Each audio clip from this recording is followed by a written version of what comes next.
एक ऐसी माँ की कहानी सुनाने जा रहे हैं, अद्भुत माँ, ऐसी माँ जिसने निस्वार्थ भाव से, जिसने कुछ चाहा नहीं, छुप छुप के सेवा करने वाला, छुप छुप कर भजन करने वाला, ऐसा भक्त जो भगवान के लिए अतिशय प्रिय है, जो छुप का भजन करे, छुप के सेवा करे, किसी को मालूम न पड़े, ऐसे भगवान पर हमारे प्रभु रीझ जाते हैं। ऐसा रीझते हैं कि चलकर उसके लिए दर्शन देने आते हैं, प्रतीक्षा करना पड़ती है। आइए, बड़ा सौभाग्य है इस चतुर्मास में, श्रावण मास में, जो भक्ति के दिन है, जिनमें हमारी भक्ति का अनन्य अनन्य गुना फल हमको प्राप्त होता है। पिछली बार हमने शिव महापुराण का इसी मंदिर में, इसी श्रावण के दिनों में कहा था। शिव प्रेरणा से एक मैया थी हमारे पास, उनकी प्रेरणा के द्वारा, भगवान शंकर की प्रेरणा द्वारा इस कथा का प्रारंभ हुआ था। अब की बार भगवान शंकर ने आदेश दिया था, पिछली बार मैंने कहा भी था कि श्री राम कथा लेके आएंगे। भगवान शंकर ने आदेश दिया कि श्री राम कथा लेकर जाओ। हमारे इष्ट है ना, राम के इष्ट शिव और शिव के इष्ट रामेश्वर। रामेश्वर माने जो राम का ईश्वर अथवा राम जिसके ईश्वर, दोनों एक ही है। तेरी भागवत में वर्णन आता है कि जो शिव है वो राम है, वह कृष्ण है, वही सीता है, वही राधा है, वही पार्वती है, सारे देव वही है। अपनी लीला करने के लिए अलग अलग रूप धारण करते हैं, इनमें भेद नहीं मानना चाहिए। इसलिए इस बार हम श्री शिव चरित्र, श्री राम कथा कहने का भाग प्राप्त कर रहे हैं। एक ऐसे संत के चरणों में मेरा स्थान पाया मैंने, श्री सद्गुरु शरण हमारे महाराज जी, परम पूज्य महाराज जी, जिनकी सेवा करते करते, जिनके साथ मैंने बहुत कथाएं सुनी है, बहुत साथ रहा हूं। ऐसे अद्भुत हमारे गुरुदेव दीदी, हम एक बार रात्रि में उठे थे तो वो मां जानकी का नाम ले रहे थे। अरे सोते हुए भी जिसके जिब्या से प्रभु का नाम निकलता हो, ऐसे गुरुदेव जिनके चरणों में रहा हूं, क्या कहा जा सकता है। उन्हीं की कृपा से वाणी से राम कथा निकलने का प्रयास हो रहा, अद्भुत कृपा है। सदगुरुदेव हमारे पास ही बैठे हुए हैं, इन्हीं की कृपा से ये कथा पिछली बार भी चली और मंत्रों में भी चली है और आपकी बार भी चल रही है। तो आप ध्यान दें, इस बेड़ू नगर हनुमान बमोसा मंदिर जो कि बहुत प्रतिष्ठित है, इसमें इस राम कथा का 9 दिन का लगातार करने का सौभाग्य हमारे लिए प्राप्त हुआ है। निर्मल गुप्ता, मैं कोई ब्राह्मण नहीं हूँ, लेकिन ठाकुर की कृपा से अपनी वाणी पवित्र कर रहा हूँ, क्योंकि प्रेरणा से ध्यान से सुने एक अद्भुत माई भैया की कहानी। भक्ति किसी को भी प्राप्त हो सकती है, उसके लिए ये आवश्यक नहीं है कि ये बहुत ऊंची जाति का हो, ये बहुत मतलब जो है बड़े पद का हो, ऐसा हो वैसा हो, किसी वस्तु की आवश्यकता नहीं। भक्ति में कोई वस्तु नहीं है। सबरी के पास क्या था, सिवाय राम नाम के अलावा गुरु का विश्वास, राम आएंगे, दृढ़ विश्वास, और राम राम राम राम राम राम सीताराम सीताराम सीताराम। कैसे करती थी? ऐसे करती थी, सीताराम सीताराम सीताराम सीताराम सीताराम। याद से गाओ, जहाँ कीर्तन होता है वहाँ भगवान आते हैं। सीताराम सीताराम सीताराम सीताराम सीताराम सीताराम सीताराम सीताराम, प्यारे राम राजा राम राजा राम राजा राम सीताराम।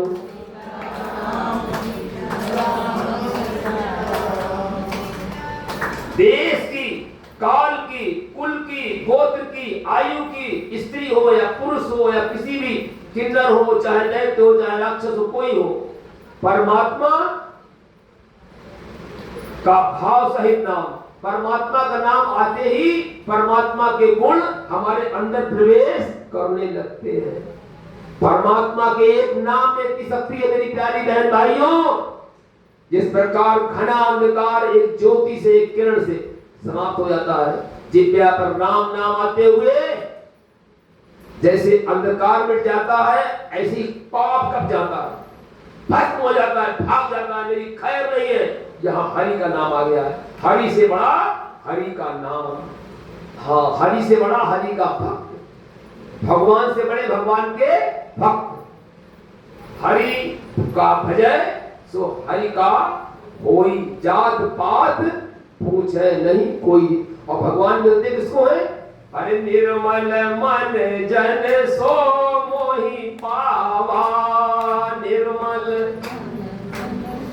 और मोहि कपट छल छिद्र न भावा, मोहि।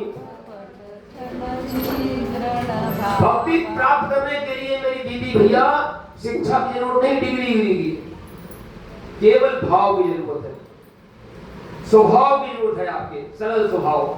मेरा भक्त, भगवान कहते हैं, न मैं रहता हूं वैकुंठ में, न मैं योगियों के हृदय में रहता हूं, मैं वहां रहता हूं जहां मेरी कथा सुनता है कोई भाव से या मेरा कीर्तन करता है, मैं उनके पास, उनके हृदय में आके विराज जाता हूं। शक्तिमयी सबरी उन्हीं परम प्रिय भक्त नारियों में एक सुप्रसिद्ध नारी भक्त हो गई है। सबरी कौन थी? सबरी भील राजा सवर की पुत्री थी, जाति से भील थी, पर आत्मा बहुत ऊंची, बहुत पवित्र, कोमल स्वभाव और सबके प्रति दया करुणा का भाव उसको बाल्यकाल से ही प्राप्त हुआ। भील राजा के यहाँ हुई, जब बड़ी हुई तो चिंता हुई विवाह की।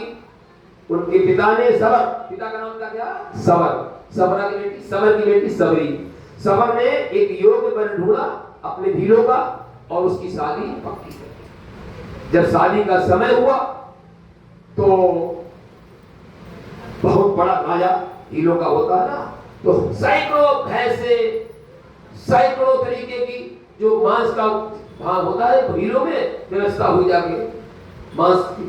तो जब उसने जानवर देखे, तमाम हिरन देखे और आपके भैंस देखी, ये सब देखा, तो उसने अपनी मां से पूछा, बोली तो थी, करुणा थी, अरे भैया ये अपने दरवाजे पर इतने इतने ये पशु आ गए, कारण क्या है? कहा बेटी तुम्हारा विवाह होने वाला है। बोले विवाह क्या होता है? बोले एक दूल्हा आएगा, तुमको ले जाएगा, फिर तुम वहां रहोगी। इस प्रकार से उन्होंने कहा। बोला इसमें ये जानवरों क्या होगा? बोला उनको भोजन के लिए सबको ये भोजन खिलाया जाएगा। उसके मन में चीत्कार उठी, बोला मेरी साड़ी से इतने पशुओं का वध होगा। मन कांप गया, बोली नहीं। उसने कहा शादी मुझे नहीं करनी है, इसमें इतने पशुओं का बलिदान होगा। वह रात्रि में चुपके से आधी रात में चल पड़ी, नहीं रुकना है। हाँ, जैसे समर्थ गुरु रामदास थे ना, जब वो बेदी पे चिल्लाया पंडित जी ना सावधान, तो बेदी पैसे ही उड़ के भाग गए। वो ऐसे सावधान हुए कि शिवाजी ऐसा शिष्य ने मिला। सच कह रहे हैं, जो सावधान हो जाता है उसका जीवन आनंद भर जाता है। गई वहां पर, और चूंकि प्रारब्ध में भाग्योदय का उदय हुआ था, भाग्य का, उसके भाग्य का निधि उदय हुआ था, और उसे कहां जगह मिली? दंडकारण्य में। चलते चलते दंडकारण्य पहुंची। इधर घर वालों ने ढूंढवाया, कहीं पता न चला, सोचा कोई जानवर खा गया होगा, क्योंकि दंडकारण्य जो वो सबरी जहां रहती थी वहां तेरे पशु सब व्यवस्था खतरनाक जानवर रहते थे, कहा कोई खा गया, संतोष कर दिया। उधर सबरी दंडकारण्य में देखती थी ऋषि मुनियों के तमाम आश्रम, वो प्रातःकाल ब्रह्म मुहूर्त में उठते थे, संविधाएं लाते थे, पूजन करते थे, यज्ञ की वेदी में वेद मंत्रों का उच्चारण होता था। ऐसे पवित्र में स्थान पर पहुंचकर उसका मन और पावन हो गया। जब पावन हो गया तो उसने कहा कि ये रास्ता बहुत गंदा पड़ा है, जहां सरोवर है, सरोवर से लेकर मुनियों की कुटियों तक बहुत कंकड़, रास्ते में कांटे, ऐसे तरीके से बिखरे पड़े हैं। तो उसने कहा कि हम इनको साफ करेंगे, लेकिन किसी ने देख लिया, ऋषि मुनि ने हमको, कि ये साफ कर रहे हैं, तो वो लोग फिर दोबारा नहाएंगे। एक कथा मुझे याद आती है, बहुत ध्यान सुनो मेरी दीदी। एक तमिल में एक संत हुए हैं जो बहुत बड़े मंदिर के प्रांगण में नारायण स्वामी, तो वो मंदिर की वेद मंत्रों के द्वारा, बहुत ध्यान सुनना, परिक्रमा कर रहे थे। भोले बाबा के मंदिर में परिक्रमा कर रहे थे, बड़ा मंदिर था, देखते, और उन श्वेत वस्त्र पहने हुए, ललाट चमक रहा था, बहुत ऊंचे पहुंचे हुए थे भगवान के। ऐसे दिव्य संत परिक्रमा कर रहे थे, अचानक एक चांडालिन पास में आ गई सामने। उसने कहा, ऐसे आंखें मीची और कहा, हट जा चांडालिन, तूने मेरा रास्ता पवित्र कर दिया। और भैया वो चांडालिन नहीं थी, वो भोले बाबा थे। वो हृदय का मैल निकालने के लिए उनके पास आए थे। उसने कहा, ऐ महात्मन, ऐ स्वामी जी, बोले अपनी अपवित्रता हटा। तो बोले, मैं अपनी अपवित्रता ले कहां जाऊं? अरे प्रभु, मेरे चारों ओर पवित्रता बिखरी हुई है, मैं जहां भी जाऊं पवित्रता दिखती है। मैं अपनी पवित्रता जहां ले जाऊं, वो हमको प्रभु स्थान बता दो। ऐसे हाथ जोड़कर उसने कहा। इन शब्दों से उसके हृदय के पट खुल गए। बोले, क्या बात कही, पवित्रता को मैं कहां ले जाऊं?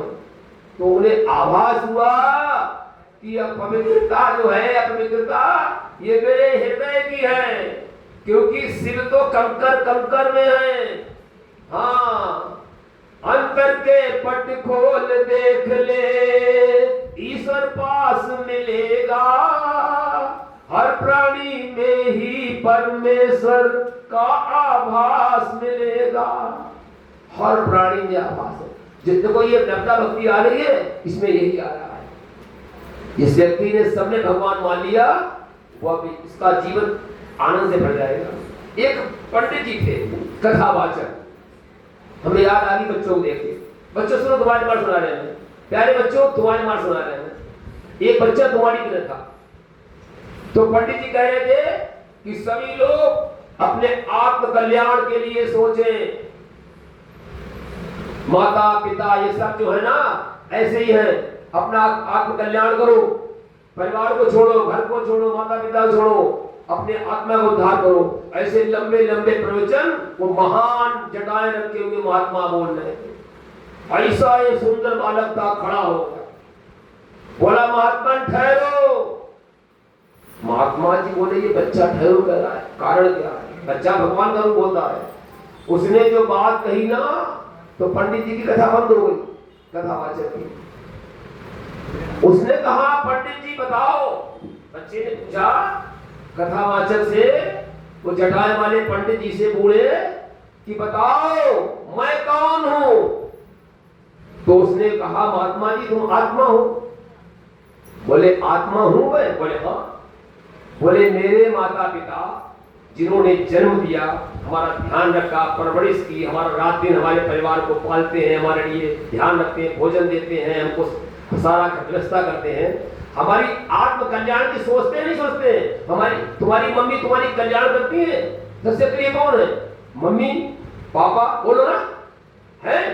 तो जो तुम्हारे आत्म कल्याण के लिए प्रयास करे, पूरा जीवन समर्पित करे, क्या ये आत्म कल्याण नहीं है?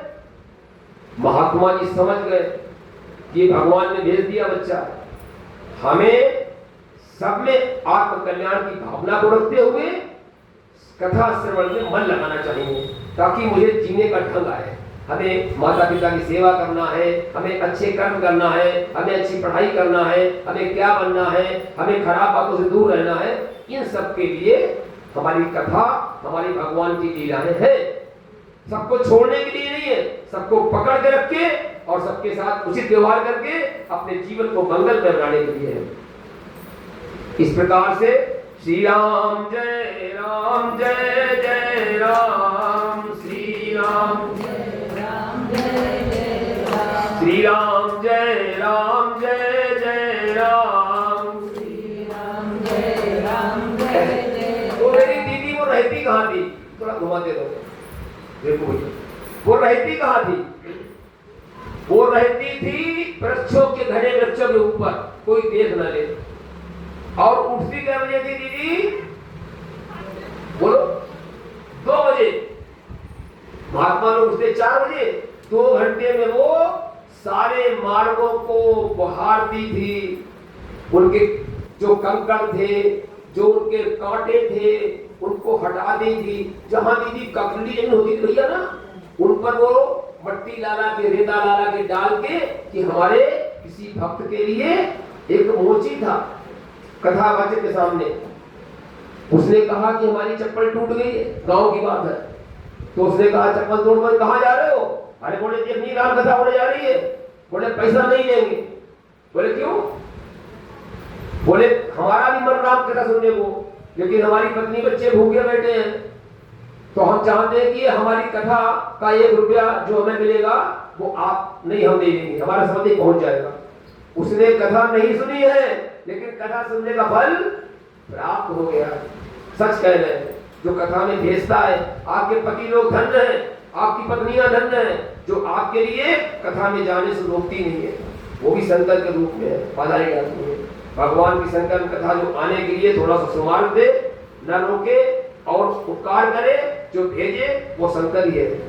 इस प्रकार से रोज प्रतिदिन सैकड़ों वर्षों तक हमारी सवरी ने बूढ़ी हो गई और चुपके से उठती और क्या करती थी?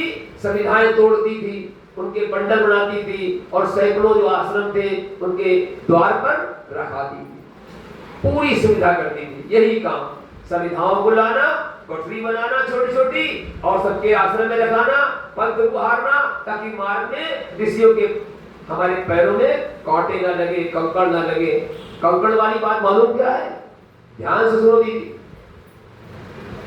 भगवान राम, भैया भगवान राम जब वन में पहुंचे वनवास के लिए, जब दीदी वनवास के लिए पहुंचे, तो बलदेवी ने कहा प्रभु हमारे लिए कोई आज्ञा दो, हम क्या आपकी सेवा करें? तो हमारे प्रभु राम ने कहा देखो मेरा भरत भैया आ रहा है, हमारी तलाश में चल पड़ा है, अयोध्या से हमारे लिए ढूंढने आ रहा है और वो उसी रास्ते से आएगा। तो उस रास्ते पर जितने भी कंकड़ हो, जितने भी कांटे हो, शीशे हो, जो उसके पैर में चुभने वाले हो, भैया बंदेवी कृपा करना, तुमने पूछा है कि सेवा क्या करें? सारा पंथ सही कर दो, सारा पंथ सुगम बना दो। बंदेवी बोली राम जी तुम्हारा उसी पंथ से तुम आए थे और उसी पंथ से भरत लाल आ रहे तुम्हारे भाई, क्या भरत इतने नाजुक है? आपने इतने कष्ट सहे बोल सकते? तो उसने कहा बंदेवी भारत तो इंद्र के वज्र को भी ऐसे फूलों की तरह सजाएगा, लेकिन अगर एक कांटा मार्ग में उसके चुभ गया ना, तो सच कह रहे हैं मुझे अपने भारत भैया के दर्शन नहीं होंगे, अपने प्राणों को त्याग देगा। बोले क्यों? बोले इसलिए कि जब उसके कांटा लगेगा तो उसे याद आएगा अभी कुछ दिन पहले भैया हमारे गए हैं, इसी रास्ते से गए हैं और ये कांटा हमारे भैया भाभी को भी लगा होगा, और जब लगा होगा लखन या सीता या राम के, तो ये कितनी पीड़ा की बात है कि हमारी मैया कैकेयी ने उनके वनवास करके इतना कष्ट दिया है, सहन नहीं कर पाएगा, प्राणों का त्याग देगा। जब ये सुना बंदेवी ने, बंदेवी बोली ओह भारत ऐसा भाई, ये राम कथा ऐसे नहीं है कि खाली मनोरंजन के लिए, हमें शिक्षा देती है, हमें कैसा बनना है भाई, कैसा बनना है पिता, कैसा बनना है पति, सारे लोग घर में कैसे हो, देवरानी का जेठानी के साथ, माता का पिता के साथ, बड़ों का छोटे के साथ कैसा आदर हो, ये झांकी आपको हमारे रामचरितमानस, हमारी रामायण में प्रस्तुत की गई है। ऐसे ही हमारी मैया सबरी पंथ गुहारती थी, सनिधाएं काटती थी गुप्त रूप से, और वही राम राम राम क्या करती थी? मधुर मधुर नाम सीताराम सीताराम, भाव से गाओ भैया, क्या पता भगवान यहाँ आ जाए। मधुर मधुर नाम सीताराम सीताराम, सीताराम सीताराम, जय सीताराम सीताराम, वहां पर मातंग ऋषि उन्होंने सोचा कि ये अद्भुत है, सदैव उठते हैं, रास्ता बिल्कुल साफ मिलता है, सुविधाएं टूटी मिलती हैं, कोई हमें दिखाई नहीं पड़ता है। इस पप्पा सरोवर में निकट में मुझे कोई मालूम नहीं पड़ता, वही पुराने वाले ऋषि सब कोई जो हमारे पास रहते थे, आखिरकार कैसे करता है। उनके मन में एक बार जिज्ञासा जागी। उन्होंने क्या किया, अपने ऋषियों के साथ, एक बार वो थोड़ी सी अस्वस्थ थी हृदय के कारण, और उसको उठने में थोड़ी देरी हो गई, और देरी होने का परिणाम ये मिला कि वो बुहारी करते हुए, सविधाओं के गट्ठर फेंकते हुए उसके लिए पकड़ा गया। वो एकदम कब गई कि आज पकड़े गए, हाथ जोड़ खड़ी हो गई, अरे मुझसे गलती हुई, मुझसे गलती हुई, अब नहीं कभी होगी, अब नहीं कभी होगी, क्षमा करो मुझे। भला बताओ, सेवा करने के बाद भी क्षमा मांग रही है। मतंग ऋषि की आंखों में आंसू आ गए, धन्य है देवी, तू अद्भुत भक्त है, हमें लगता है कि तू संत शिरोमणि है, लेकिन विचार का अंतर है। सारे ऋषि लोग, मतंग ऋषि को छोड़ के भैया, सारे ऋषि लोगों ने सोचा कि ये अपवित्र ही जाति की है, ये हम इसका छुआ हुआ रास्ता, इसका पैर रखा हुआ रास्ता, इस रास्ते पर चल के आए हैं, तो मुझे नहाना पड़ेगा, मुझे स्नान करना पड़ेगा। उनका भाव अलग था और हमारे मतंग ऋषि का भाव अद्भुत था। भैया देखो, मैं आपके लिए बता रहा हूँ चोरी की बात। अपने मैं एक बार बहुत साल पहले, हमें लग रहा 20-25 साल पहले अयोध्या गया था अपने गुरुदेव के साथ, अपनी गुरु बहनों के साथ, गुरु भाइयों के साथ। तो जो एक सरयू घाट है ना, उसके बाद में राम घाट है, देखा होगा आपने। राम घाट पर एक शिवालय बना हुआ है, सावन का पहला सोमवार था। हमारे उत्तर भारत में सोमवार पहले शुरू हो जाता है ना, यहाँ बाद में होता है। तो वहां पर पहुंचा, बढ़िया से भगवान शंकर की मंदिर था, भव्य प्रतिमा, शिवलिंग के दर्शन करने के लिए अंदर गया। भावपूर्ण हमारे गुरुदेव भी थे, गुरुदेव ने, हमने, हमारी बहनों ने बड़े आदर से भोले बाबा का हाथ जोड़कर वंदन किया, पूजन किया। अभी पूरा पूजन नहीं हो पाया था, वो महात्मा आया, पुजारी, मैं निंदा नहीं कर रहा हूं, उसने कहा चलो भागो, भागो, निकलो निकलो, टाइम हो गया पूजा का। तो उसकी कर्कश की आवाज सुन के, उसकी इस प्रकार से भक्तों के प्रति वो देख के हमारे महाराज जी, हमारे भगवान गुरुदेव मुस्कुराए और कहा बच्चों चलो। हम सारी बहनें, सारे भाई आराम से जाके बाहर बैठ गए। आप देखना विस्तार, उसके एक जो क्या होता है स्लेब पड़ी थी, वहां सब बैठे हुए चिंतन कर रहे थे। हमारे गुरुदेव ने उपदेश दिया, यही गुरुदेव जो बैठे हुए, कहा बेटा देखो इसका थोड़ी सी सोच गड़बड़ है, महात्मा शंकर तुल्य है, अच्छा कार्य कर रहा है, लेकिन विचार अच्छे नहीं है। देखो ये देख रहा था कि इतने लोग भावपूर्वक पूजा कर रहे हैं और इस प्रकार से भगाने की क्या जरूरत थी, बेचारे वही काम तुम जो करने जा रहे वो कर रहे थे। इसका अज्ञान है, ये त्रुटि तुमसे ना हो। कभी जीवन में कोई व्यक्ति का अनादर ना हो, जैसे तुमको पीड़ा हुई है इसके व्यवहार पर, ऐसी पीड़ा किसी को हृदय में ना पहुंचे, ये उपदेश हमको दिया, सबको दिया।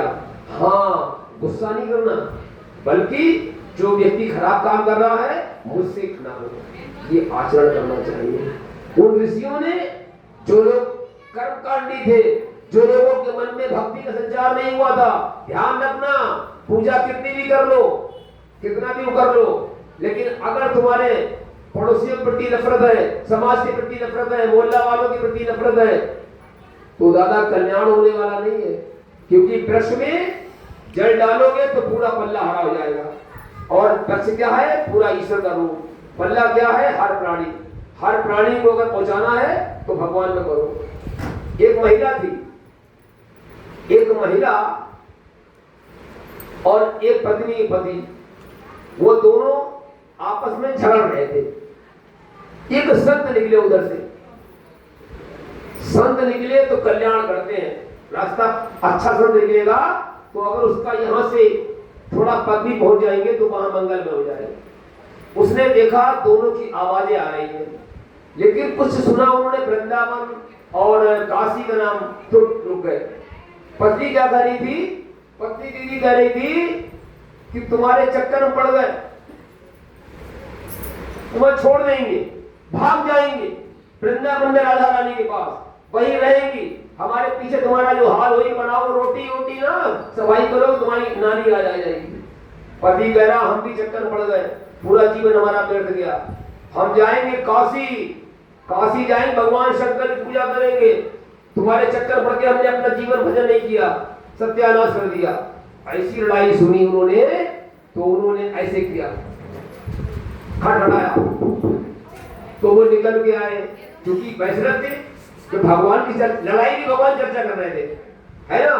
तो निकल के आई वो, उसने प्रणाम किया, महात्मा जी प्रणाम, उसने प्रणाम किया, पैर छुए, स्पर्श किया, बोला ये बताओ आपके लिए वृंदावन जाना है, पूजा करना है, आपके लिए भोलेनाथ काशी में विश्वनाथ पास जाना है, वहां अपने जीवन बिताना है।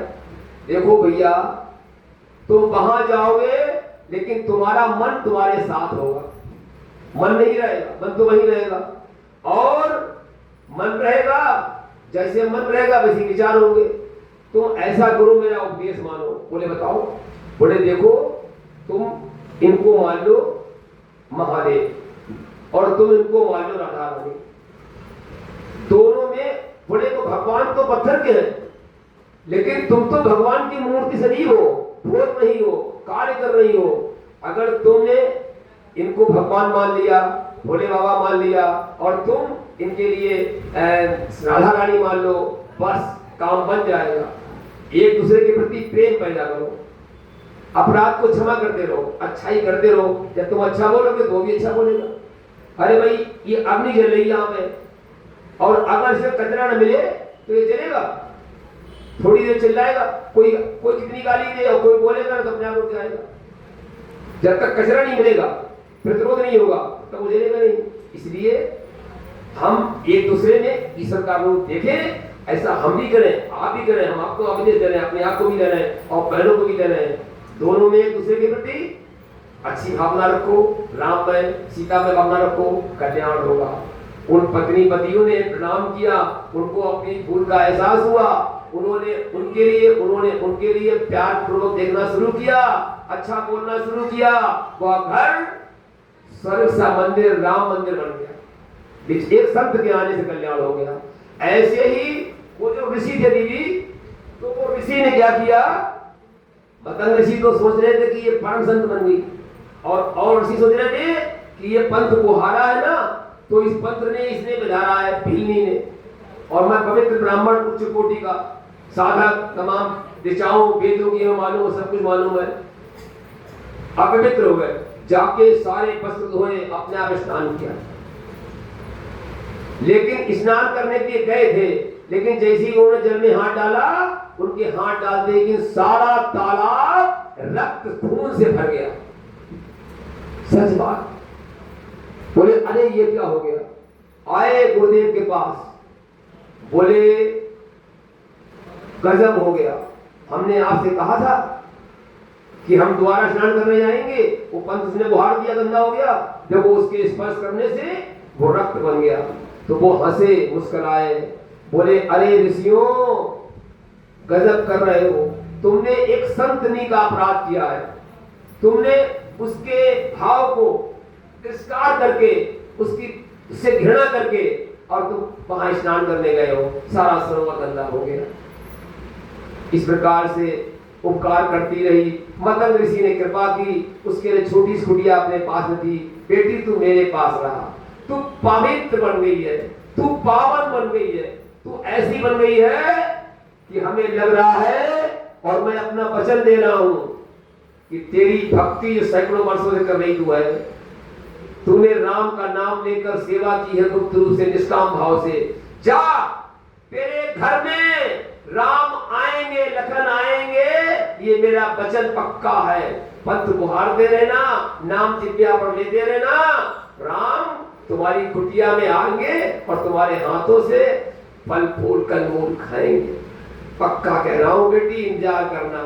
और इसके कुछ ही दिनों बाद में हमारे मतंग ऋषि निर्वाण पद को प्राप्त कर ले। एक बहुत रहस्य वाली बात कह रहा हूं। जब कोई गुरु अच्छा होता है तो उसका बड़ा प्रभाव पड़ता है शिष्य के ऊपर, है ना बहन? ऐसा होता है।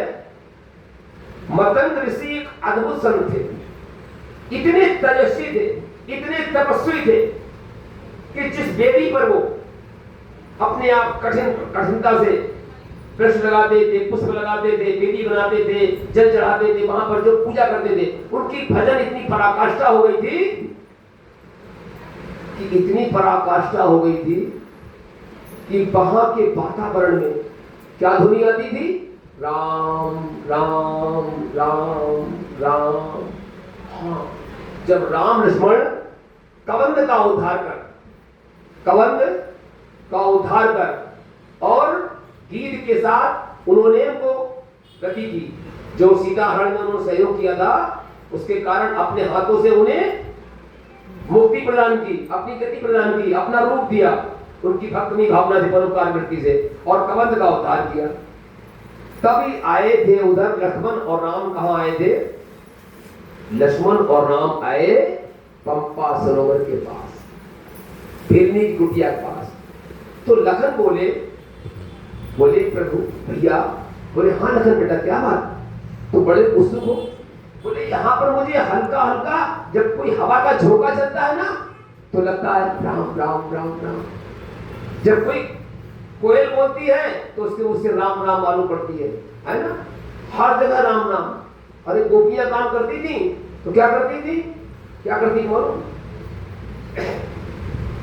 ले ले करो में निज पिंजरों को, कोई पढ़ाती सुख सारिका को, गाते यही है सुख सारिका भी, गोविंद दामोदर मां। ऐसे गाती थी। कोई लिखती थी तो कन्हैया कन्हैया, कृष्ण कृष्ण।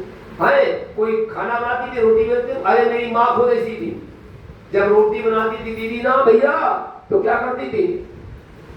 मेरी बिंदिया पे कृष्ण, मेरी नथनी में कृष्ण, मेरे कुंडल में कृष्ण, मैंने माला बनाई रे कन्हैया तेरे नाम की कन्हैया।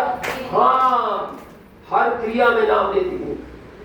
ऐसे ही भगवती जो हमारी सबरी भक्तमयी, इसके प्रचंड अद्भुत भजन से वहां का सारा वातावरण राममय हो गया था। पत्ते बोलते थे खड़खड़ करके तो राम राम की ध्वनि आती थी, हवा के झोंकों में राम, पक्षियों की आवाज में राम, हर जगह राम। लक्ष्मण ने कहा गजब हो गया प्रभु, ये राम का इतना कैसे हो गया है? तो बोला लक्ष्मण, यहाँ एक तेजस्विनी, एक महातपस्विनी, एक ऐसी मैया रहती है जिसके कारण मुझे वनवास होते यहाँ उसको दर्शन देने के लिए आना पड़ा है। अरे राम जी का वनवास केवल इसलिए नहीं हुआ है 14 वर्ष का, अरे भक्तों का उद्धार करने के लिए हुआ है। दुष्टों के उद्धार और भक्तों पर कृपा करने के लिए आए हैं। जो अहिल्या का उद्धार, केवट का समान प्रसंग ऐसे हैं, भगवान के वनवास में बहुत प्रसंग है जो उनका उद्धार करने के लिए आए। पहुंचे वहां पर जब पहुंचे तो देखा अद्भुत दृश्य। वो क्या गा रही थी?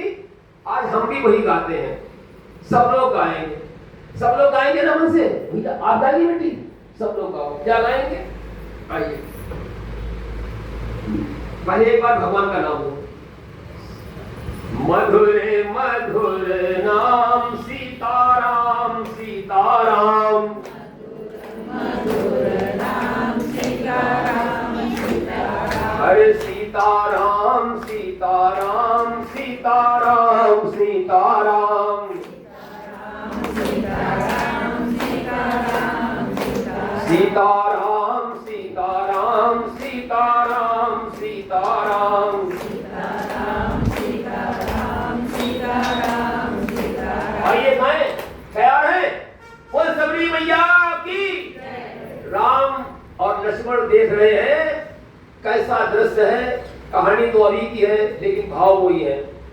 अरे मेरी झोपड़ी के भाग्य आज खुल जाएंगे, मेरी गाओ प्यार से।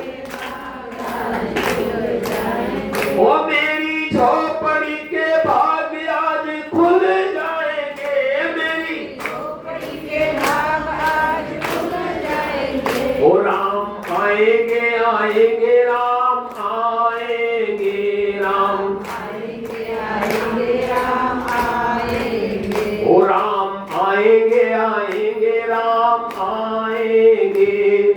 आएंगे आएंगे राम। और जब राम आएंगे तो क्या करेगी? अरे राम आएंगे तो अंगना सजाऊंगी। हो राम आओ से। अंगना सजाऊंगी। ओ राम आएंगे तो अंगना सजाऊंगी। राम आएंगे तो अंगना सजाऊंगी। ओ राम आएंगे तो अंगना सजाऊंगी। राम आएंगे तो अंगना सजाऊंगी। ओ दीप जला के दिवाली में मनाऊंगी। दीप जला के दिवाली में मनाऊंगी। तब क्या होगा? मेरे जन्मों के ओ मेरे जन्मों के सारे पाप मिट जाएंगे। मेरे जन्म के सारे पाप मिट जाएंगे। ओ मेरे जन्मों के सारे पाप मिट जाएंगे। मेरे जन्मों के सारे पाप मिट जाएंगे। ओ राम आएंगे आएंगे राम आएंगे। देखो थोड़ा सा चलो। ओ राम आएंगे आएंगे राम आएंगे राम, आएंगे राम आएंगे। अरे राम झूलेंगे तो फल ना झूलाऊंगी। हो राम तो लाल ना झुलाऊंगी। ओ राम झूलेंगे तो फल ना झूलाऊंगी। राम तो लाल ना झुलाऊंगी। अरे मीठे मीठे मीठे मैं तो भजन सुनाऊंगी। ओ मीठे भजन सुनाऊंगी। ओ मीठे मीठे मैं तो भजन सुनाऊंगी। मीठे मैं तो भजन सुनाऊंगी। और जब भजन सुने जाते हैं सुनाए जाते हैं तो मालूम क्या होता है भैया दीदी? अरे मेरे जिंदगी के सारे दुख मिट जाएंगे। ओ मेरे सारे दुख मिट जाएंगे। ओ मेरी जिंदगी के सारे दुख मिट जाएंगे। मेरी सारे दुख मिट जाएंगे। ओ राम आएंगे आएंगे राम आएंगे राम, आएंगे आएंगे राम आएंगे। अरे मैं तो रुचि रुचि भोग लगाऊंगी। मैं तो भोग लगाऊंगी। ओ मैं तो रुचि रुचि भोग लगाऊंगी। मैं तो भोग लगाऊंगी। और मीठे मीठे देव प्रभु को खिलाऊंगी। मीठे मीठे प्रभु को खिलाऊंगी। ओ मीठे मीठे देव प्रभु को खिलाऊंगी। मीठे मीठे देव प्रभु को खिलाऊंगी। ओ गुरु कृपा से ओ गुरु कृपा से मेरे भाग्य खुल जाएंगे। गुरु कृपा से मेरे भाग्य खुल जाएंगे। इसका उदाहरण है गुरुदेव की कृपा से मेरे भाग्य खुल गए। बोल गुरुदेव भगवान की। हाँ, और क्या होगा? मेरी झोपड़ी के भाग्य आज खुल जाएंगे। वो मेरी झोपड़ी के भाग्य आज ध्यान रखना, हमारी मृत्यु के बाद सब यहीं रह जाएगा हमारा भजन, हमारे सत्कर्म, हमारे सत्कार्य, ये केवल हमारे मृत्यु के बाद पूर्व जन्म के उस जन्म में भी रिचार्ज हो जाते हैं। पैसा एक नहीं जाएगा। नानक जी ने एक व्यक्ति का अहंकार तोड़ा, उसके मकान पर घंटियां लगी थी कम से कम 100, इसलिए थी कि उसने 100 जन्मों तक कर लिया था अपना बना के हिसाब किताब, चिंता नहीं थी। तो नानक जी ने उससे कहा कि एक सुई हमारी रख लो और हम तुमसे बाहर ले लेंगे। उसकी समझ नहीं आया, उसने रख ली। बोले हम कहाँ ले लेंगे एक सुई, और वो सुई तो ले गए लेकिन रात भर नींद नहीं आई कि हम वहां कैसे देंगे, भाई सुई तो वहां जाएगी नहीं। वो लौटता सवेरे आया, जल्दी जल्दी पहुंचा। बोले महाराज जी सुई लोग नहीं आ, हम नहीं दे पाएंगे वहां। बोले फिर झंडी क्यों लगा रहे हो, इकट्ठा कर रहे हो? उसी दिन से उसने सारा धन परोपकार में तालाब, जलाशय, सत्संग भवन, गरीबों का हित करनी शुरू कर दिया। तो संतों के एक वाणी से जीवन के द्वार खुल जाते हैं। लेकिन संत कैसा हो? जिसका जीवन संत हो, जिसकी वाणी में, जिसके आचरण में एक भावना हो, तभी असर होगा, वरना कोने का पूरा रह जाएगा।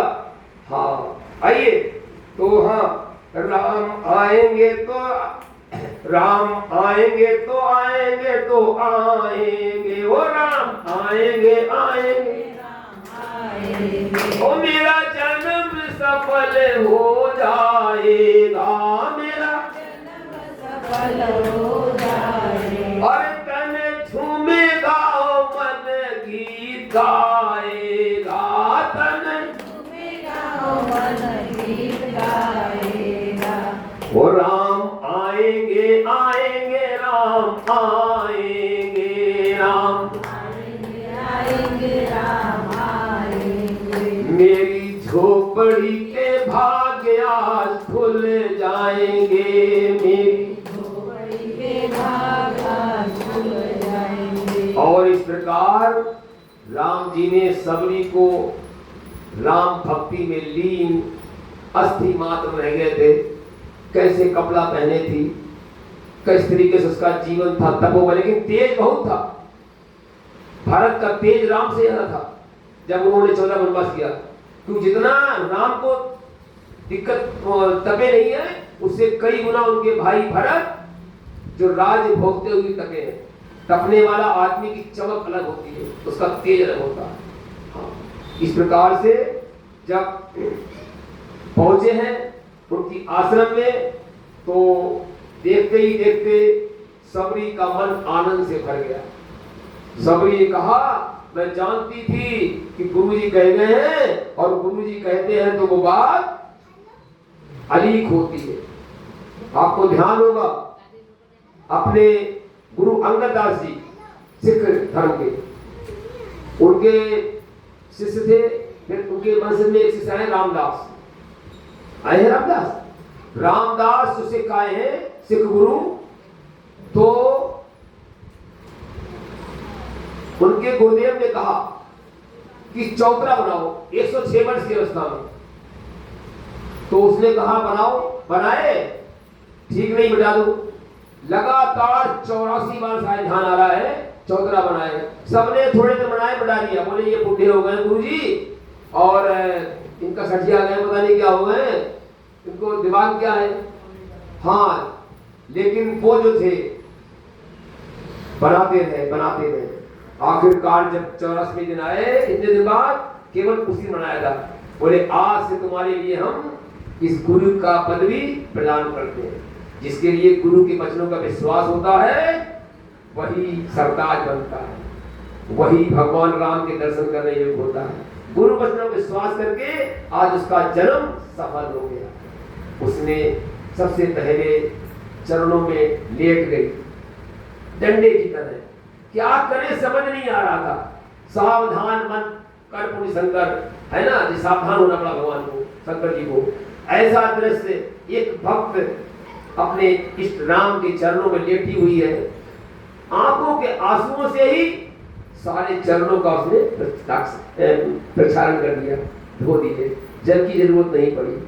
इस प्रकार हमारे सुदामा जी के धोए रामदया कृष्ण जी ने इस प्रकार से फूल रखे थे। वहां क्या जंगल में फूल है, फल है ना, खट्टे मीठे, जो था उसी को बैठा के छोटे से आसन पर और उनकी विधिवत पूजा की, जो अपने ढंग की थी उनकी, और उनका सत्कार पूजा सब कुछ करके और खड़ी हो गई हाथ जोड़कर।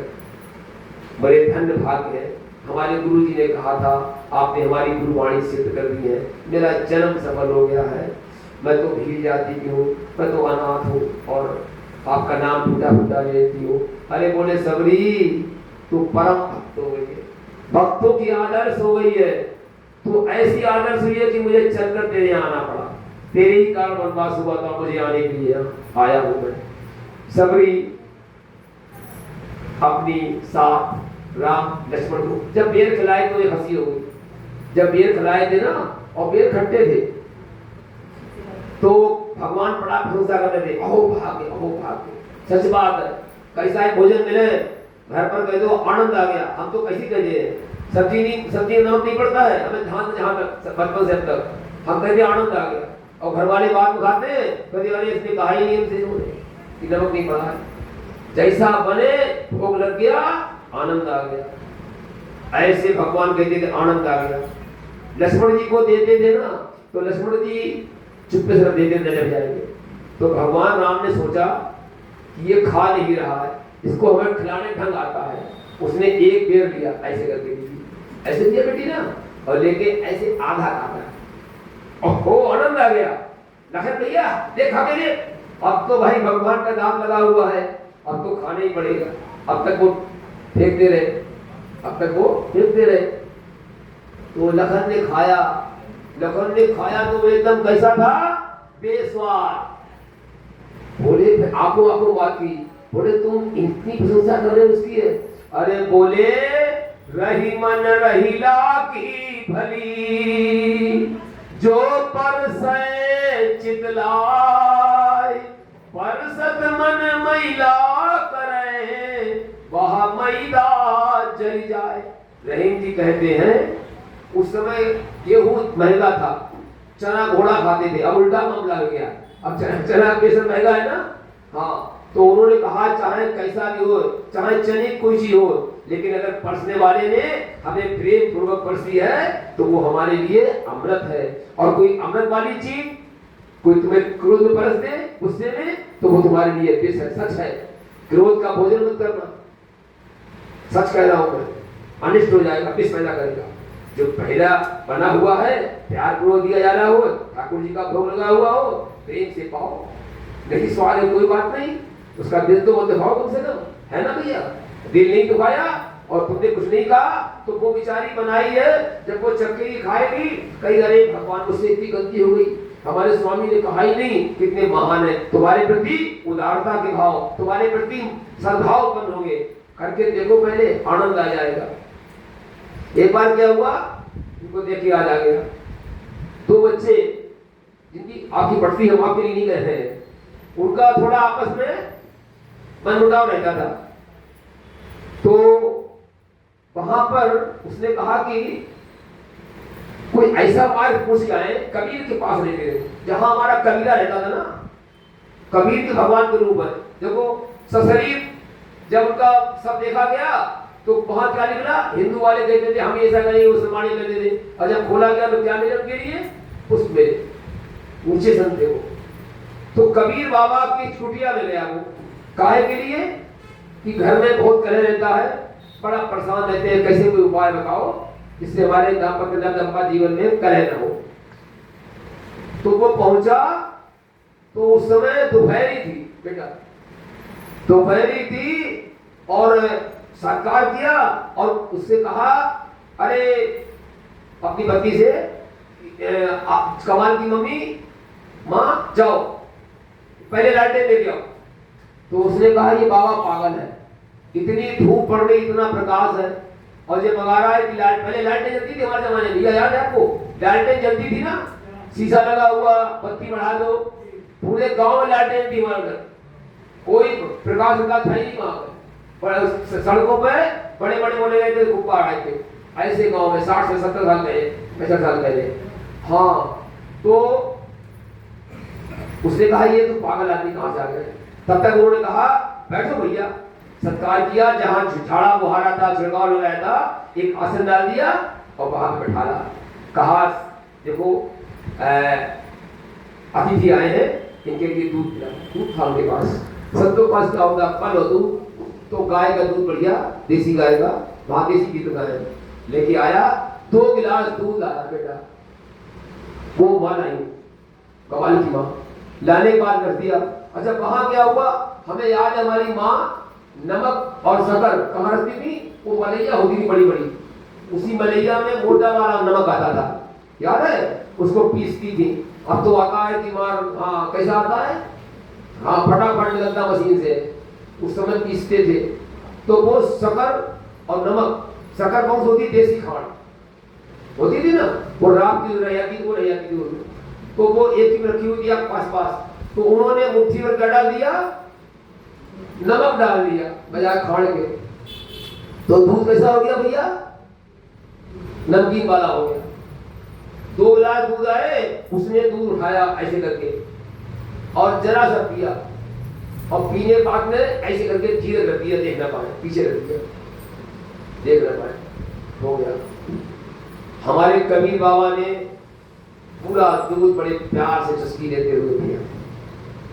बोला ये तो कतई पागल है, दिन में दोपहरी में लालटेन मांग रहा है, नमक वाला दूध पी रहा है हंसते हुए, चलो भागो यहाँ से। बोले क्यों, क्या बात? बोले नहीं महाराज ये कुछ पूछने आए थे। बोले क्या पूछने आए थे? बोले यही तुम्हारे थोड़ा सा आपस में भी नई निशानी हुई है, थोड़ा सा मनमुटाव रहता है, हम सोचा कि शांति मिले कुछ, आप संत पहुंचे हुए। बोले बेटा मैंने तुमको उत्तर दे दिया। बोले मैं समझा नहीं। देखो बेटा, जब मैं आया था पूरा प्रकाश फैला हुआ था, और हमने अपनी पत्नी से लालटेन मांगी प्रकाश का, लेकिन उसने आपत्ति नहीं की। अगर ये कहीं मांग लेंगे ना तो तुम कहोगे क्या तुम्हारे दिमाग खराब हो गए, तुम्हें दिखाई नहीं पड़ता, इस्तेमाल आए थे, तुम्हें क्या सूझ पड़ी, कहोगी नहीं कहोगी। लेकिन उन्होंने कुछ नहीं कहा, तुमको भी ऐसा करना है। पत्नी भी आ गई थी पास में, तो उसने कहा तुम्हें बेटा ऐसा करना है कि इनकी गलतियों को क्षमा करते रहना है, और तुम क्या करना है, अगर सब्जी में नमक पड़ जाए या अच्छी न बने या ना ज्यादा पड़ जाए तो उसके लिए टोकना नहीं है, प्यार से खा लो। हाँ, अगर तुमने सहना सीख लिया, तुमने सीना सीख लिया, हमने सीख लिया, तो वो घर क्या बन जाएगा, स्वर्ग का मंदिर बन जाएगा। बहुत घरों में लड़ाइयां होती हैं, आज क्या बनाया, ज्यादा खराब बन गया, अच्छा बन गया, भैया घाटी के नीचे माटी है। इस प्रकार से उसका प्यार देखते हुए भगवान जो राम ने उन बेरों को खाया, और लखनलाल ने जो बेर फेंके थे ना चुपके से, परी संजीवनी बूटी बने हैं, उनको ही जो है पान करने से उनकी मूर्छा दूर हुई है। ध्यान रखो, सबरी के अपमान किया था तो सारे लोगों को तालाब गंदा पड़ा था। सबसे पहले राम जी कहां गए, सबरी के आश्रम में। बड़े बड़े मुनि बैठे हुए, ऋषि बैठे हुए, कहीं नहीं गए। भगवान किसको प्यार करते हैं, भक्त को प्यार करते हैं। भक्त चाहे ज्ञानी हो, भक्त चाहे अनपढ़ हो, भक्त चाहे कैसा भी हो, हमारे राम जी को भाव से मतलब नहीं, उन्हें आडंबर से मतलब नहीं है। हमारे राम जी सबसे पहले हमारी अपनी मैया सबरी के घर में, उनके आश्रम में पहुंचे। सारे जब लोगों को मालूम हुआ, और सब लोग प्रतीक्षा करें हमारे यहाँ आएंगे, हमारे यहाँ आएंगे, सारे आश्रम के जितने थे ऋषि वो दौड़ के सबरी के यहाँ आए। बोले प्रभु धन्य है, आप आ गए, हमें मालूम ही नहीं पड़ा, हम तो कहे हमारे यहाँ आएंगे। बोले नहीं, जिसका अधिकारी था हम उसी पास आए। तो उन सब लोगों ने प्रणाम किया, भाई राम जी का तो राम कहे, सबने सत्कार किया, आम किया। तो उन्होंने कहा कि भाई हमारा एक प्रभु काम है, काम बताने के लोग पहले अपना है, काम यह है कि तालाब गंदा पड़ा है, खून से भरा हुआ,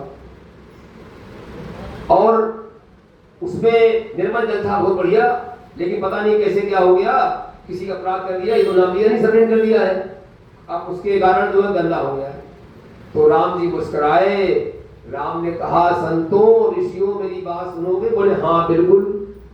बोले जाओ एक पात्र ले आओ, कोई कमंडल ले आओ, ये सबरी के चरणों को धो और उस जल को उस तालाब में डाल दो। सबरी रोने लगी, प्रभु मुझे बहुत पाप पड़ेगा, ये क्या कर रहे हैं आप? बोले शांत बैठो देवी, जल निर्मल करना है, तुम समझ नहीं पाई हो भैया, जो तुम टूटे फूटे नाम लेते हो भैया हृदय से ना, इसका बड़ा प्रभाव होता है। जो बहुत अकड़ के रहता है ना, भगवान से दूर रहता है, जो जितना विनम्र है, जितना सहनशील है, जितना सरल है, जितना भी आनंदमय है, वो अंदर से आनंदमय है, और बाकी लोग बड़े दुख में रहते हैं, नींद नहीं आती है। सुखिया एक वह जो राम का दास होता है, प्रभु की भक्ति होती है, सबको नहीं मिलती है, जो उनको मिलती है, जो प्रेम करता है, जो नाम जप करता है। हमारे प्रेमानंद जी महाराज इस समय बहुत शिरोमणि कवि संत हुए हैं, उनका एक ही उपदेश है, राम नाम करो, ना मन लगे तब भी करो, तुम्हारे पाप जलेंगे, और एक दिन वो आएगा कि राम नाम तुम्हारी पानी से निकल जाएगा। कैसे निकलेगा? वाल्मीकि की तरह, जिन्हें मरा मरा कहते थे नारद जी से, कहा कि राम नाम कहो, इतना पाप किया था, मरा मरा मरा, उल्टा नाम जपत ब्रह्म के समान। राम की कथाएं, राम से पहले लिखने वाले इतने महान कवि हुए, राम के नाम में वो ताकत है कि संसार का कोई भयंकर से भयंकर पाप भगवान के नाम के आगे अक्षर नहीं पढ़ सकता। आपको ध्यान नहीं होगा, सुनो राम नाम की महिमा सुनो आप। परम भक्त प्रहलाद भक्त को दुष्ट पिता ने कष्ट दिया, गिर से गिरा अग्नि में जारा, विष प्याला तैयार किया, लेकिन उसके मुंह से क्या निकला था? हरि। तो राजन के भी आपको क्या बोला? उसके इसका जल पीने को गया बलि, गजराज ग्राह का ग्रास हुआ, कर करके बलहार गया, समझा शरीर का नाश हुआ। जब गज ने पैर पकड़े थे तो उसका पैर चला गया हाथी का, कई महीनों तक युद्ध होता रहा, आखिरकार ग्राह खींचने लगा। तो उसने क्या किया? मरता क्या ना करता, एक कमल का फूल था, अपनी सूंड से तोड़ा और कहा भगवान बचाओ। भगवान करुण छोड़ के आए, प्रकट हुए और सुदर्शन चक्र से उस ग्राह को काट कर उसका उद्धार किया, उसको बचाया। उस हरि नहीं पूरे कर पाया था, हा कह पाया था, आधे अक्षर का कमाल था, ऐसा था। परम भक्त प्रहलाद भक्त को दुष्ट पिता ने कष्ट दिया, गिर से गिरा अग्नि में जारा, विष प्याला तैयार किया, किंतु बना विष अमृत अग्नि चंदन समदेह जुहाती थी। कब? जब भक्त के मुख से छन छन के ये ध्वनि आती थी। क्या आती थी? श्री राम जय राम जय जय राम। गाओ श्री राम जय राम जय जय राम, श्री राम जय राम जय जय राम, श्री राम जय राम जय जय राम, श्री राम जय राम जय जय राम, श्री राम जय राम जय जय राम। इस प्रकार से सबरी ने सत्कार किया, प्रसाद खिलाया, प्रशंसा पाई, और फिर राम लक्ष्मण को लेके कहां पहुंची? वो बोली प्रभु आज हम आपके लिए चल रहे हैं मतंग वन की ओर। मतंग वन, मतंग वन कहां था? काशी में, जहां पर उनके गुरु मतंग ऋषि ने कठोर तपस्या की। इतनी तपस्या की थी कि वहां पूरी बेदी, जो उनके पसीने की बूंदें गिरती थी, जो बेदी उन्होंने लगाया था, जो उनकी भजन राम नाम की शक्ति थे, सारा वातावरण मंगलमय था। और वो जो फूल वहां पड़े थे, जो जिनके पसीनों से जो निकले हुए पौधे हुए थे, वो पौधे बोले वो फिरान हो गया, उनका समाधि ले ली है, लेकिन वो पौधे आज तक बिल्कुल हरे भरे हैं, श्रम की पसीने बूंदें थी, उनसे सारा वातावरण ऐसा लगता था अभी से जाए हो, ये तो फूल मुरझाए जाएंगे, कल बदले जाएंगे। लेकिन वो जो गुरुदेव ने सींचे थे, जो गुरुदेव की पसीने बूंदी गिरी थी सेवा हेतु, अपने आश्रम के कार्य हेतु, वो सारी बूंदों से जो पौधे उत्पन्न हुए, जहां जहां गिरे थे वहां के वृक्ष, वहां के पौधे हरियाली में बिल्कुल जीवन अंतिम क्षण तक वैसे ही रहे। संत का प्रसाद था, भजन करनी थी। फिर जब बहुत बूढ़े हो गए मतंग ऋषि, तब उनकी शक्ति नहीं रही कि वो सरोवर पास जाएं, कैसे भगवान का जनार्पण करें। तो उन्होंने अपने मन की शक्ति के द्वारा सख्त 7 समुद्रों को वहां पर इकट्ठा किया। उनके शक्ति से, उनकी मन की शक्ति से वहां पर एक सरोवर बन गया, 7 समुद्रों को जल में आ गया। और वो है उसी सरोवर में वो स्नान, यानी सरोवर अपने आप आया चल के। भगवान भक्त के पास चलकर आता है, वो भी चलकर आया। ये कथा नृत्य जो है आपके लिए मानसरोवर जाना पड़ेगा। कहां जाना पड़ेगा? कैलाश मानसरोवर। लेकिन ये दूसरा सरोवर है, इसका नाम है मानस सरोवर। यहाँ पर ये चलकर आया है। ये जो आनंद ले रहे हैं ना, इसमें स्नान कर रहे हैं। ये जो मोबाइल पे देखते हैं आप, टीवी देखते हैं, अच्छा है, लेकिन ध्यान रखना कागज में और प्रत्यक्ष में अंतर है।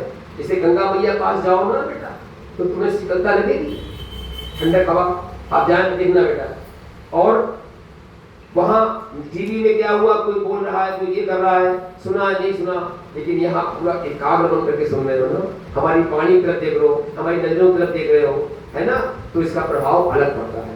जो बोल रहा है उसका प्रभाव पड़ता है, कृत्रिम नहीं, सात्विक प्रभाव पड़ता है, इसकी बात ही अलग होती है। इस प्रकार से वो सरोवर वहां प्रकट हुआ, नहलाने के लिए वहां प्रकट हुआ। देखो ये सरोवर हमारे गुरुदेव के मंत्र शक्ति द्वारा आया है। ऐसे उन्होंने तमाम सब वहां दिखाया अपने गुरुदेव के लिए।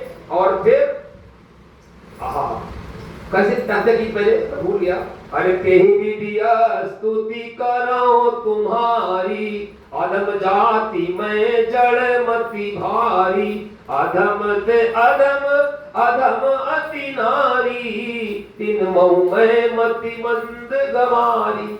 अपने आप को गवार कहो, कितना भक्त कर लो, कितना भजन कर लो, लेकिन हमेशा अपने आप को छोटा मानो। अरे कुछ नहीं किया, हनुमान जी लंका जला के आए, कितनी सेना को मार के आए, अद्भुत कार्य करके आए, सीता को पता लगा के आए। राम जी ने पूछा, हाँ भाई तुमने लंका जलाई? अरे बोले प्रभु लंका का नहीं जलाई, मैं तो इस डाली से उस डाली पे कूदता रहा, जलाई आपने आपकी कृपा ने, हमें तो कुछ नहीं है तो कूदते रहे। ये भाव होना चाहिए। कितनी भजन करो भैया, कुछ नहीं, टूटा फूटा नाम नहीं लेते हैं, प्रकट ना करो। जितनी आपको भजन करेंगे, जितनी आपको सेवा करेंगे, आप सबरी बन जाएंगी और आप रैदास बन जाएंगे। रैदास मानो क्या होता है? रैदास ऊंचे संत हुए हैं, क्या करते थे?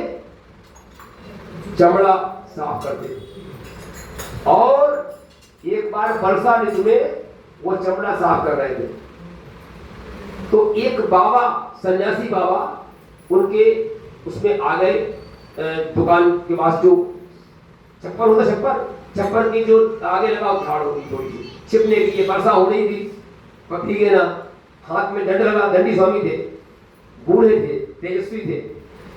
जब हमारे रैदास ने देखा एक संत बाहर भीग रहा है, दौड़ के अपने जूते जो बनाने आर्डर धाम के पास छोड़ के गए, प्रणाम किया, बाबा अंदर आओ, हम नीच जाति के हैं, आप अंदर आओ। उसने कहा, बेटा हरि का भगे तो हरि का हो, हरि को भजे हरि का होई, मैं तो सबको नहीं मानता हूँ, तुमने बुलाया मैं जरूर जाऊंगा। अब बैठ गए, पटली पास में पड़ी थी, काहे की चमड़े की, पट्टा लगा हुआ, भाई वहां जमान आदमी, अब उसके ऊपर बैठा दिया और अपने जूते में लगा ऑर्डर दे रहा है।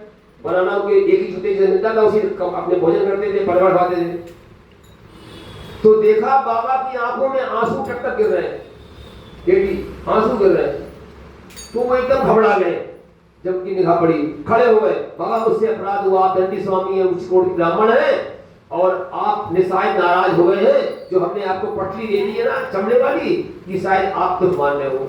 तो वो हाथ जोड़ते हुए बोले, आए संत, मैं इसलिए नहीं रोया हूं कि तुमने पटली दी है, अरे मैं तो तुम्हारे इस व्यवहार को देख के रो रहा हूं कि तुमने हमको भीगते हुए बुला लिया अंदर आदर से, जबकि जानते नहीं हो। एक आदर संत किया है और हमें आसन दिया, जब दिया आसन दिया जो है उसके पास। और उसके बाद में मेरे मन में विचार आया, दो संत बैठे हैं, कहा मेरे मन में विचार आया है कि जो तुमने हमें अंदर से वो बाहर से अंदर बैठाया है, ऐसे हमारे मन हुआ कि हमारे ठाकुर, हमारे राम, हमारे कृष्ण, हमारे शिव जन्मों जन्मों से हमारे पास में है, हमारे हृदय में है, लेकिन हम उनके लिए उतार नहीं पा रहे हैं। हम भगवान से प्रार्थना कर रहे थे कि हे भोले बाबा, हम तुम्हारा नाम जपती जपती रट गए, परेशान हो गए, लेकिन तुमको हृदय में धारण नहीं कर पाए। इनके कृत्य को देखकर अब मैं प्रयास करूंगा, इनकी तरह आपके नाम को भी, आपके महिमा को भी मैं हृदय में धारण करूं, अपने व्यवहार में धारण करूं, अपने जीवन को मंगल करूं। ये दो संतों को नजर था। इस प्रकार से सबरी मैया ने, सबरी मैया, अरे टाइम हो गया, थोड़ा बताइए नब्दा भक्ति उन्होंने बताई। उन्होंने कहा मुझे कुछ बताओ प्रभु, भक्ति के लक्षण क्या है, भक्ति क्या होती है। तो उसने हंसे भगवान राम, बोले देवी मैया जितना प्यार किया है भगवान ने। एक बार ससुराल में भगवान राम बैठे थे, भोजन आया, आनंद आया, बोले आनंद आया, कौशल्या बोली आनंद तो मैया आया, लेकिन जो हमारी जंगल वाली मैया है ना, उनके बेरों में जो आनंद था, जो हमारी बिजरानी के केलों में छिलकों में आनंद था, उतना आनंद नहीं है। आनंद तो है, वो ब्रह्मानंद था। जो छिलके थे बिजरानी के, ब्रह्मानंद थे। जो देवी सबरी के बेर जूठे थे, ये खट्टे थे, वो क्या थे, वो उस जो भोजन बन रहा था, भगवान ने पाया था जन्माष्टमी अपने शादी में, वो कहीं उससे ऊंचा था। भगवान राम ने प्रशंसा अपनी की है देवी क्या नाम जो है सबरी की, ये महान बातें हैं। आइए, तो उन्होंने कहा भक्ति, अरे बेटे तुम मां भक्ति पूछ रही हो, भक्ति के 7 लक्षण है और तुम्हारे अंदर तो 7 लक्षण विराजमान है। तुम्हारे पास ना धन है, ना शक्ति है, ना कुछ है। भक्ति के लिए शक्ति की आवश्यकता नहीं है, भक्ति के लिए धन की आवश्यकता नहीं है। भक्ति के लिए मेरे प्यारे भैया, मेरी प्यारी बिटिया, केवल भाव की जरूरत है। प्रेम से राम, शिव, कृष्ण, तुम्हारा मन आनंद से भर जाएगा। उन्होंने क्या कहा, आइए आप लोग गाएं, समय हो गया है, जो रह जाएगा बताएंगे। नवदा भक्ति, अरे नवधा भक्ति कहूं तो ही पाही, सावधान सुन धरु मन माही। और प्रथम भगति संतन कर संगा, और दूसरी रति मम कथा प्रसंगा। पहली भक्ति क्या है भैया, सत्संग, संत समागम, हरि कथा, तुलसी दुर्लभ दो, सुखदारा और लक्ष्मी पापी के भी हो। बहुत मुश्किल से सत्संग मिलता है, तुम्हारे पुण्य का उदय हुआ है, जो हनुमान जी के विदेश दिया तुमके लिए। बड़भागी हैं आप, हम भी बड़भागी हैं, जो हमारी वाणी पवित्र हो रही है। प्रथम भगति संतन कर संगा। अच्छा, संतों के संग करोगे तो आपको सुनने क्या मिलेगा, कथा मिलेगी, है ना। दूसर रति मम कथा प्रसंगा, और गुरु पद पंकज सेवा। गुरु के चरणों की सेवा की है ना, तो हमारे लिए व्यास मंच मिल गया। सारी बात देखो, संतों का संग किया तो हमें क्या मिल गई भैया, कथा मिल गई। हाँ, सी सारे आदमी के लिए। और गुरुदेव की भक्ति की तो हमने जीवन में आनंद की वर्षा उठा रहे हैं, है ना। तो गुरुपद पंकज सेवा, तीसरी भगति अमान। और चौथी क्या है मेरी प्यारी बहन भाइयों सुनो, चौथी भगति मम गुण करई कपट। चौथी भगति मम गुण करई कपट, करई कपट तजी। हाँ, गान जो मम गुण गावत पुलक शरीरा, जो मेरे गुण को गाते हुए पुलकायमान शरीर करता है, जो गदगद कंठ से भगवान का नाम सुनता है और सुनाता है, भगवान वहीं प्रकट हो जाते हैं, उसके हृदय में आ जाते हैं। तो चौथी भक्ति क्या है, जो मेरे गुणगान करता है, जो राम राम, शिव शिव, कृष्ण कृष्ण, जो भी टूटा फूटा नाम देता है, ये चौथी भक्ति है। और पंचम क्या है, पंडित जी 2-4 मिनट, ठीक है। हाँ भाई, आगे रहने, समय हो रहा है। और मंत्र जाप मम दृढ़ विश्वासा, जो तुम्हारे गुरुदेव कह गए हैं उसकी बात का विश्वास करना, मंत्र का जाप करना मन से। ये नहीं खाली राम नाम है, गुरुदेव का दिया हुआ मंत्र मालूम क्या होता है? मंत्र किसी से ले लो, लेकिन जब गुरुदेव देंगे तो शक्ति आ जाएगी। इसका प्रभाव देखना, गुरुदेव की मंत्र में ताकत है। इसलिए जो विश्वास के साथ जपता है, भगवान की आराधना करता है पूरे श्रद्धा के साथ, उसके जीवन में प्रकाश आता है। पंचम भजन है, पंचम भक्ति है। और छठवां क्या है? दम, शील, विरति, बहुकर्म। ये सारे गुण तुम्हारे अंदर आएंगे, ये छठी भक्ति हो जाएगी। जब 5 आएंगे, छठा एक आएगा बेटा ना। जिसे सत्संग मिला तो कथा मिलेगी, कथा मिलेगी तो हमारे लिए क्या होगा? हमें गुरु पद की सेवा मिलेगी। उसके बाद में मेरे लिए मंत्र मिलेगा, मंत्र में विश्वास होगा तो हमारे अंदर कौन कौन से गुण आएंगे? छठ, दम, शील, ये सारे गुण हमारे अपने आप आ जाएंगे।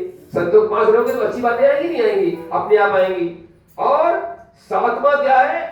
सातवां मम मोहि मैं सब, 7वां मम मोहि मैं जग देखा। हर जगह राम, राम का रूप देखो। राम का परिभाषा मतलब क्या है? संक्षेप में कह रहे हैं, समय भाग रहा है, जो सब में रम रहा है। अंतर के पट खोल देख ले, ईश्वर पास मिलेगा।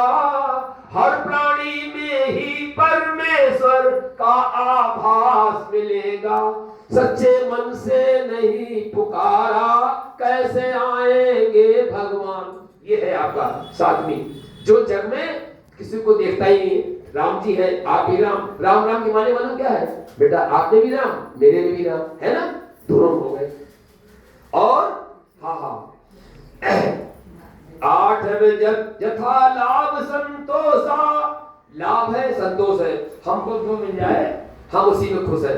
हमारे भाग में, हमारे पुरुषार्थ में इतना मिला है, जितना मिला उतना काफी।